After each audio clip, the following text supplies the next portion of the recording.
اسمع داك السعودي وينو كسرنا عينو. السعودي وينو كسرنا عينو. السعودي وينو كسرنا عينو. كي جاتكم المشطة؟ عرفتي هاد اللحية هادي هاد الشي هذا زرعتو في تركيا. عطيوني كي جات معايا اللحية، قدروا شحال تقريبا خسرت على هادشي هذا ديال اللحية وزراعة الشعر، وماشي تقام عليا بواحد 50,000 دولار. موسطاج كبرتو شحال؟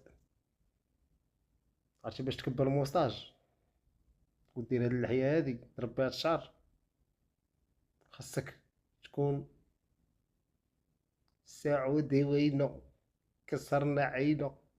ايه هي الضحكايات، ايه هي اللحيات. وما يبقاش شي واحد يقيدوي، راه اللحية هذا هو واجرك على الله. تحياتي لأي لحية وأي شعر. راه ماشي اجي وكبر اللحية ودير الشعر، شي راه خاسر عليه ميزانية هذا.